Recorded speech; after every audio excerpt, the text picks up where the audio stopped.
Happy Valentine's sa lahat. Good morning. So ito na kami naghahanda sa isa na namang panibagong adventure. Kasama si Ian Servillion ng Tribo Mandaragat. So may kasama kami dito isang bagong buddy, si Jeremy. Siyempre ang mga tirador ng Scarborough, Bro Dixon at Bro. Hey, pugi. Okay, salamat din sa paghatid sa amin. Bro, na si Apo Joka, tara na bro. Alright guys, nandito na kami sa jump off place namin for Scarborough. For our second dive sa Scarborough. Ayaw ball. Yan. Tagat manan? Tagat.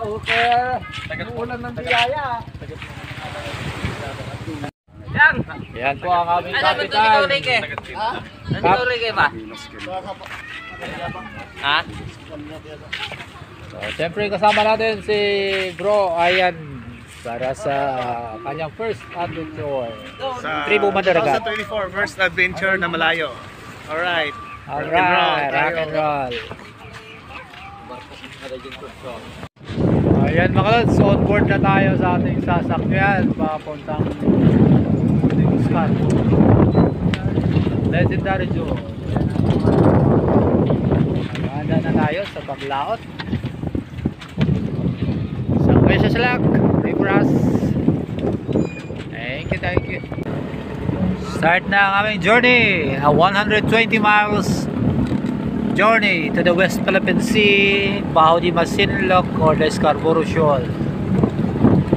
Again, purpose natin doon ay manguha ng isda, ibenta para sa pamilya. At adventure na rin, siyempre.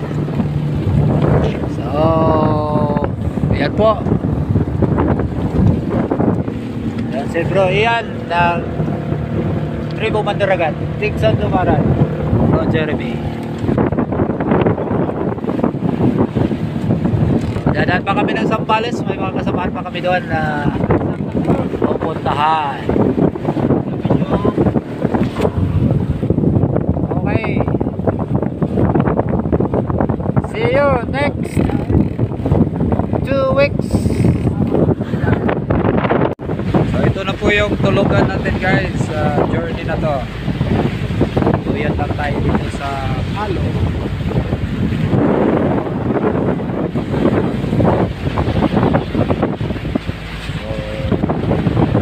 Medyo mainit ngayon, siyempre. So, mamaya, okay na to. Good morning. Greetings from the West Philippine Sea. It's a beautiful morning here, guys. So, in about 5 to 6 hours, nandun na tayo sa Scarborough Shoal, which is our destination for the second spearfishing adventure. Doon sa Scarborough Shoal or Baho de Masinloc. So, mga 30 miles more at nandun na tayo. So, excited na rin tayo para sa ating panibagong adventure sa Scarborough. So, stay tuned for more actions. Yan mga kads, prepare na ng tinilaw, tinula, mahal tayo. Okay na kasama namin sa trolley. Yeah bro. Shout out. Good. Ayan, uloy. Kang Dorado.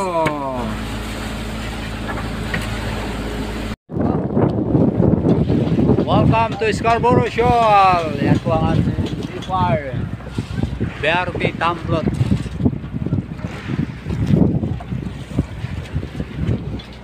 Po mga lods, ang Chinese Coast Guard at ang ating mga kababayan dito nakapalibot sa BRP Dato Tamplot ng BFAR. Napibigay ng ayuda dito sa mga mangingisda. So, kudos to the BFAR. Shout out sa taga BFAR dyan. Mga tropa natin.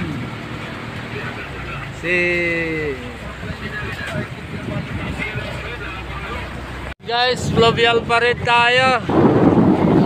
Nauna yung BRP Dato Tamplot. Sunod yung mga mangingisda dito sa Scarborough Shoal.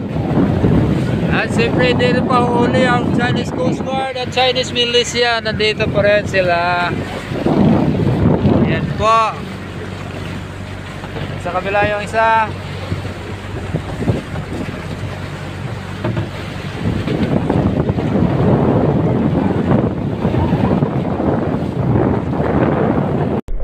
Alright guys, medyo excited na kami na makapag-dive. Quick dive lang tayo dahil hapon na kami naka-anchor dito. So dito lang kami malapit sa bangka mag-dive. Ayan, nauna na po si Bro Ian Cervellon.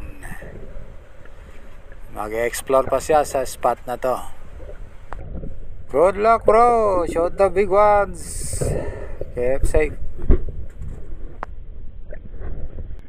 Sagad kong binalikan ay isang spot at tiningnan kung ano ang mayroon dito. Dati marami akong sightings dito na mga red basses at mga midnight snappers. Ayan, di tayo binigo. Mayroong midnight snappers na lumapit kagad. Medyo maamo sila.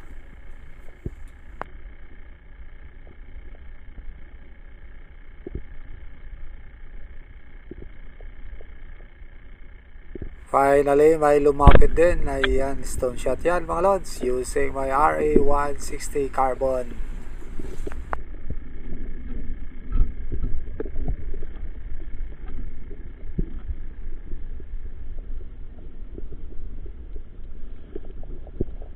Yung ating first fish of the day. Quick dive in the afternoon. Midnight snapper.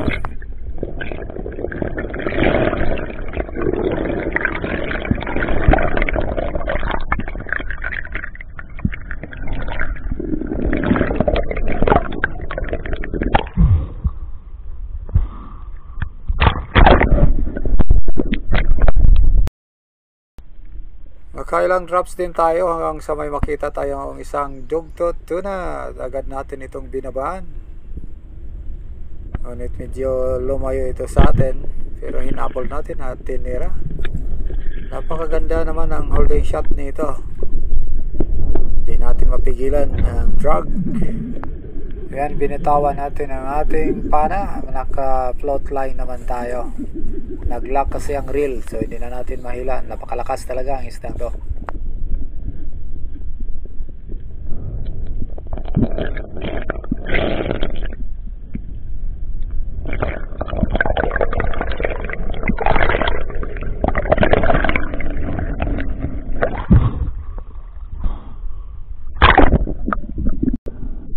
At tuloy kami sa hilaan at napansin ko na medyo sumangat na ang ating shop o ang isda doon sa baba.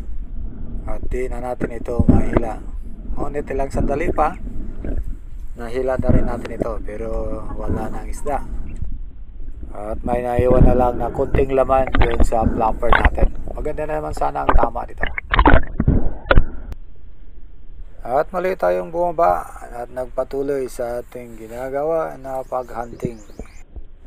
Dito nag-drop tayo at nag-set up ng ambush. Mayroon tayong nakikita na ilang mga unicorns. So, slick unicorns ang nakikita natin na umaaligid. Pero naghihintay tayo ng mga malalaking targets.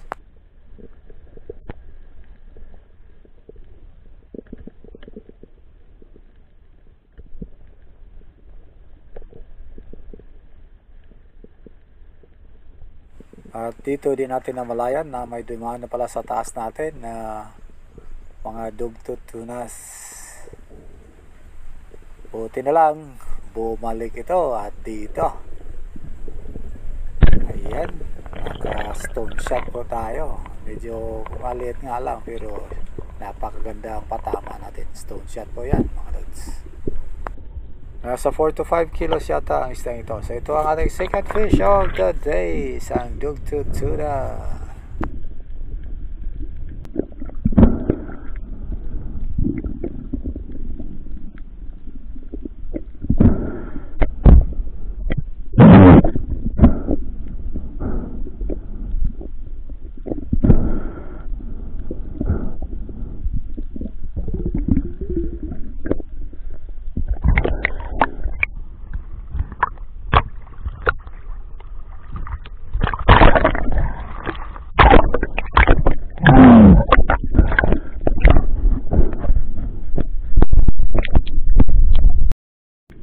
Medyo madilim na ang paligid. It's already about 6 o'clock.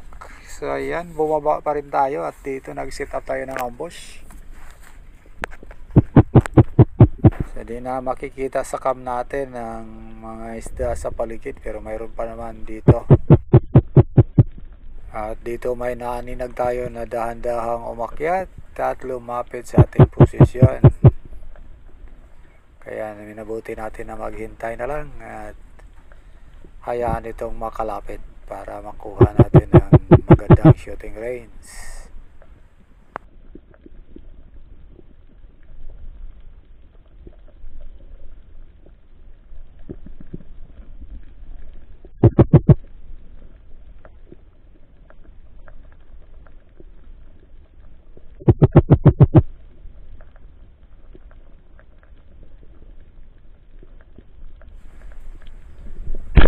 Finally, lumapit din at tinira natin. Isa itong magandang isda at malaki. Kaya lang sumabit.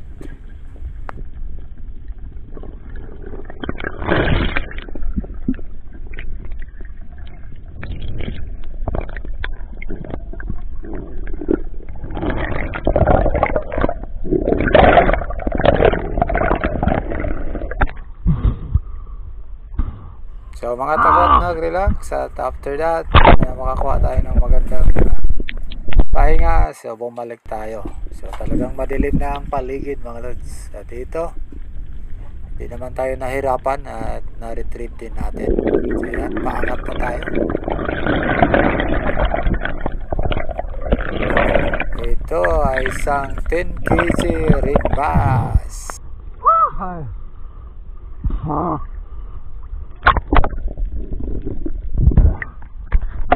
So yan po ang ating last fish of the day, February 15. First dive natin, nakatatlong piraso lang tayo. Gabi na, so bumalik na ako sa bangka namin. At dito pictorial muna bago ipatimbang. Ayun po ang ating huli sa first dive sa araw na to, February 15, 2024.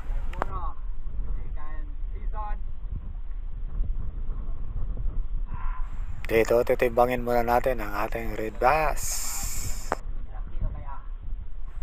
Ayan, 10 kilo lang mga lods. So far nakatatlong red basses na tayo dito na tig 10 kilo.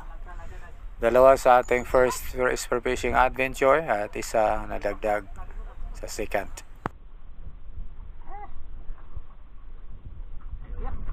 Sina Bro Dixon naman at Bro Ian Cervillon nakahuli ng mga slender unicorns at sweet lips pang ulam. Ayan, hello, good morning. Ito na po ating second day dito sa Scarborough Shoal. Ayan si Bro Ian, bumaba na sa maliit na bangka para ihatid kami doon sa mga spots namin. Nag-ride na rin si Bro Shen Dumaran. Ayan po. Sa dive na to magkasama kami ni Bro Shen at ni Bro Jeremy sa isang spot. Ay muli kaming babalikan na spot dito sa Scarborough. Ayan po, let's go!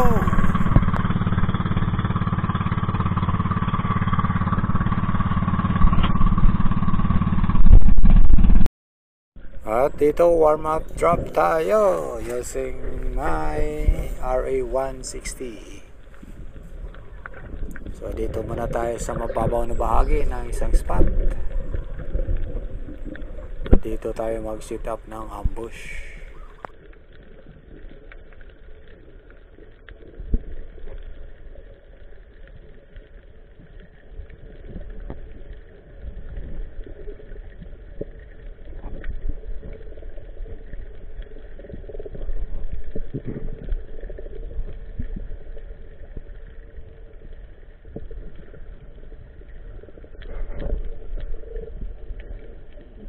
So dito muna lang tayo po pwesto at dahil may nakita na tayong mga isda sa paligid. Ayan po. May parrotfish.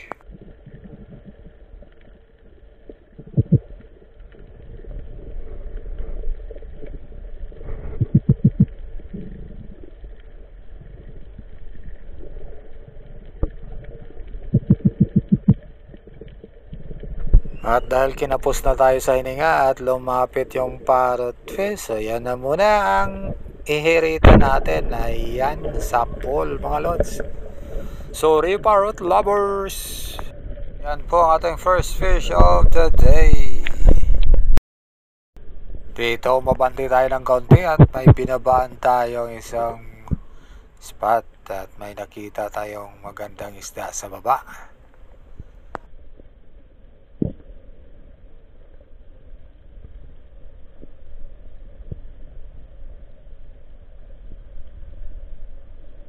At dito naghintay tayo sakaling aabanti ito at lalapit sa atin. Ayan na po. Sa itong Harlequin Sweet Lips. Ito ang karaniwang isda sa spot na to. At paborito ito ni Shendo Maran. Ayan na po. Sapol mga lods. Ang Harlequin Sweet Lips. Second fish of the day.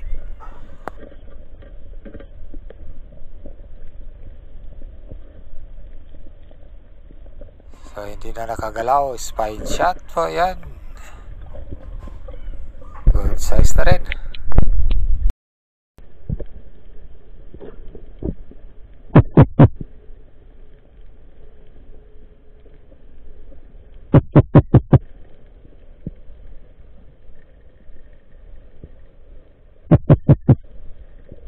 At muli na naman tayong bumaba dito mga kaibigan. At may magandang pwesto.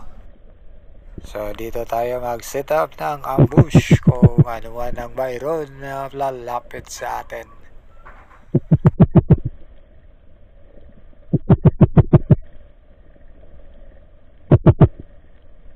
Lofentry Valley, yari ka ngayon. Ayun na po. Nice shot ito mga lods. Ayan, patambling-tambling pa oh.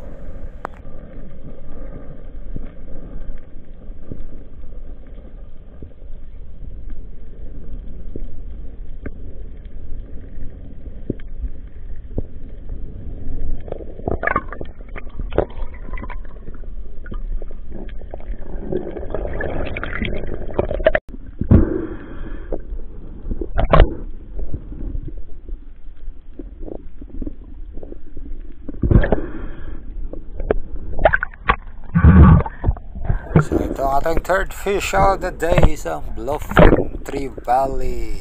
Ayan, good size na rin yan. Pagkatapos natin masikyor ito, umabandi ako at nagpang-abot kami ni Bro Shen sa isang spot. At inunahan ko siya ng konti at nag-drop ako doon sa isang wall. At bigla na lang na dumating si GT. Ayan. Medyo nabigla tayo at alanganin ang tama ng isdang to. Napakalakas humila mga lods.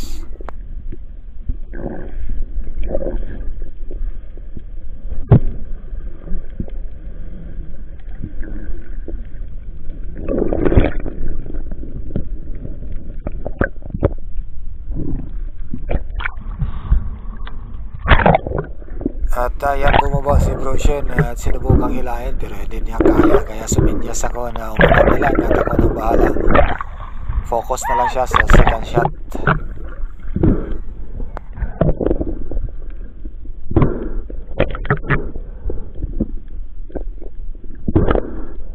Dito hindi natin masyadong pinersa ang paghila kasi natin ang tama.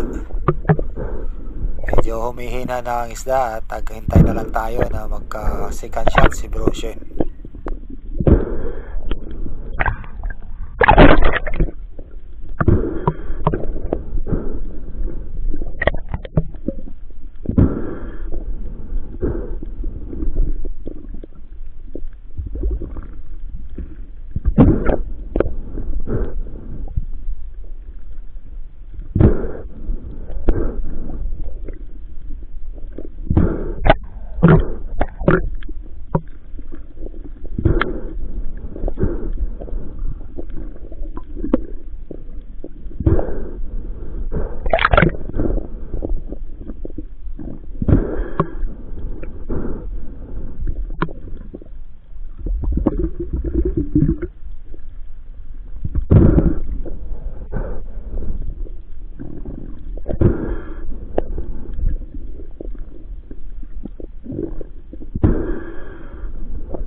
Ayan, dahan-dahan natin nahilang isda at siya naman ay nagsimula ng bumaba para sa kanyang second shot.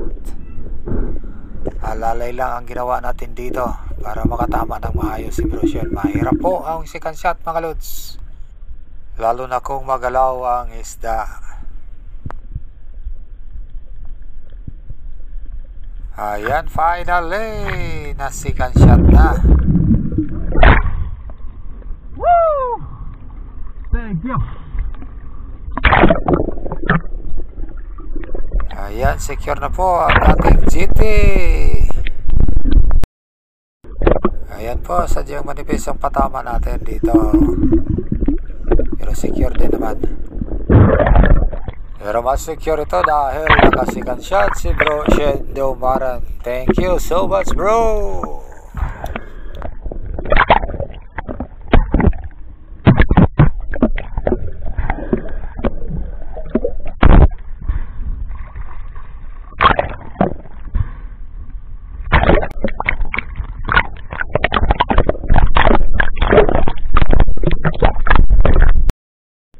At dito mabanti tayo at nag-pre-fall sa isang wall area. Medyo malalim ang wall na to, nasa 20 meters. Napakalinaw ang visibility dito, nasa mga 30 meters po mga lods. Dalawang Harlequin Sweet Lips ang target natin sa drop na to.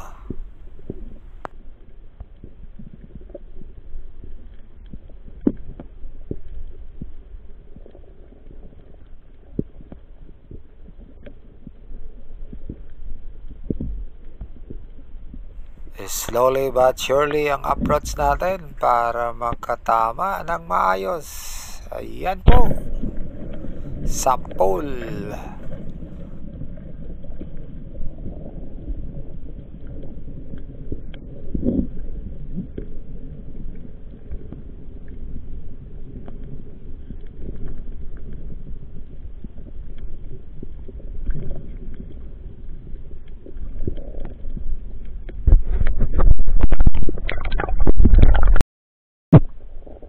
Ayan, bumaba na naman tayo. Maganda ang fish activity sa baba. At may Bluefin Tree Valley. Ayan, sa pool.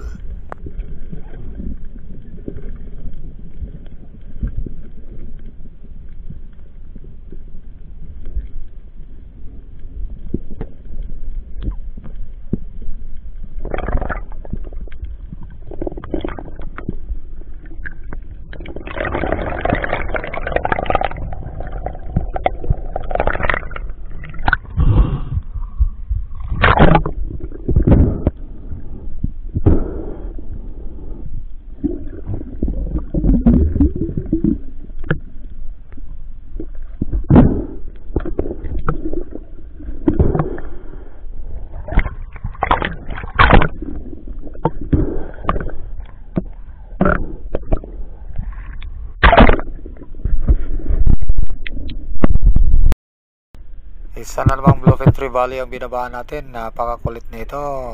Mailap. Ayan.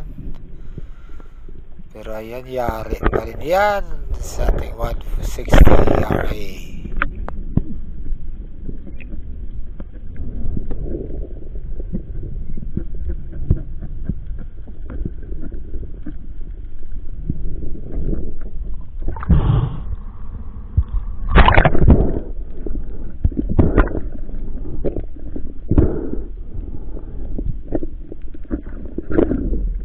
So this is my last fish of the day. Second dive natin. Bluefin Tree Valley, napakalikot kaya muntik pa di matamaan.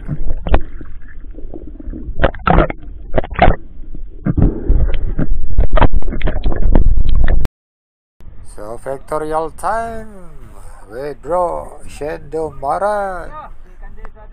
Shout out sa ating kaibigan na sponsor sa ating dive suit, Algen Longino. Salamat bro sa 5mm Bucan suit, walang lamig.